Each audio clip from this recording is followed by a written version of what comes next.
Amancio Ortega pasó de ser un joven sin dinero que dejó la escuela a los 14 años, a convertirse en uno de los hombres más ricos del mundo. Pero lo más sorprendente no es eso. Es que construyó un imperio sin publicidad, sin hacerse famoso y sin inventar nada nuevo. Entonces la pregunta es: ¿cómo logró dominar la industria de la moda sin que nadie lo viera venir?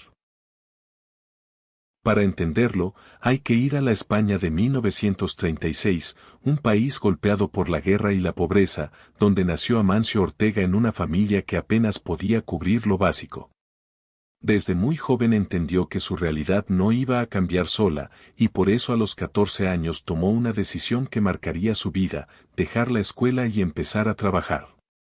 Lo que no sabía en ese momento es que ese primer trabajo lo iba a poner en el camino para construir uno de los imperios más grandes del mundo.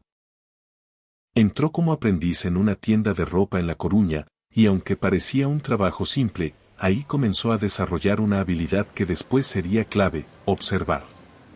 No solo aprendía a vender, sino que analizaba qué compraba la gente, qué ignoraba y qué terminaba olvidado en los estantes.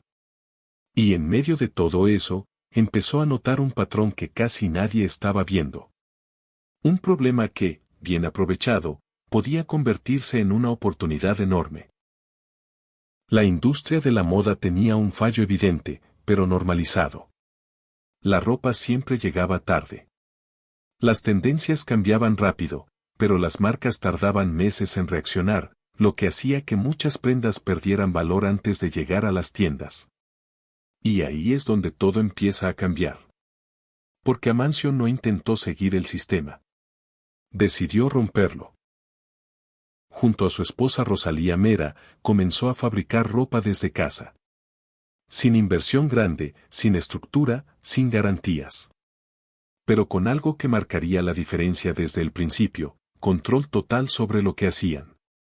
Cada prenda era una oportunidad para aprender, ajustar y mejorar, y poco a poco ese pequeño esfuerzo empezó a crecer. Hasta que llegó el momento clave. En 1975 abrió su primera tienda, Zara. Y aunque por fuera parecía una tienda más, por dentro estaba funcionando con una lógica completamente distinta. Mientras otras marcas diseñaban con meses de anticipación, Zara reaccionaba casi en tiempo real. Y eso cambiaría las reglas del juego para siempre. El verdadero secreto nunca fue la ropa. Fue la velocidad.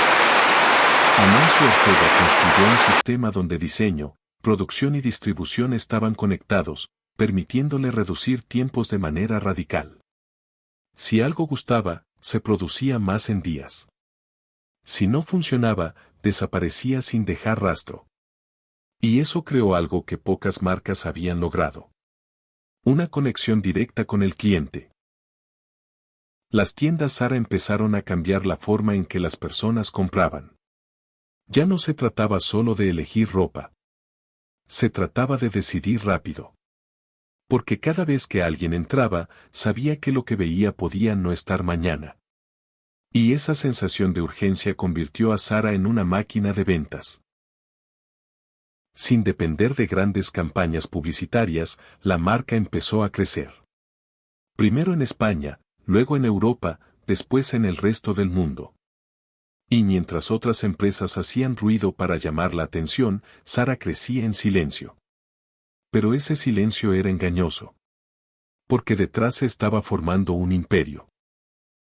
Con el tiempo, Zara pasó a formar parte de Inditex, un grupo que reuniría varias marcas y que convertiría a Amancio Ortega en uno de los hombres más ricos del planeta. Lo más curioso es que, a pesar de todo ese poder, decidió mantenerse fuera del foco público. Sin entrevistas, sin protagonismo, sin construir una imagen mediática. Su estrategia nunca fue llamar la atención. Fue dominar el sistema. La historia de Zara no es solo una historia de éxito. Es una lección sobre cómo entender el mercado mejor que los demás. Mientras muchos intentaban imponer tendencias, Amancio Ortega se enfocó en escuchar y reaccionar. Mientras otros trabajaban con previsiones, él trabajaba con realidad. Y esa diferencia, aunque parece pequeña, fue suficiente para cambiar toda una industria. Hoy, Zara no solo vende ropa. Representa una forma distinta de hacer negocios, donde la velocidad, la observación y la adaptación valen más que la tradición. Y todo comenzó con un joven que no tenía dinero, que dejó la escuela temprano y que decidió prestar atención a lo que otros ignoraban. Porque al final, los imperios no siempre los construyen quienes tienen más recursos, sino quienes entienden mejor el momento. Bienvenido a Aprende Esto.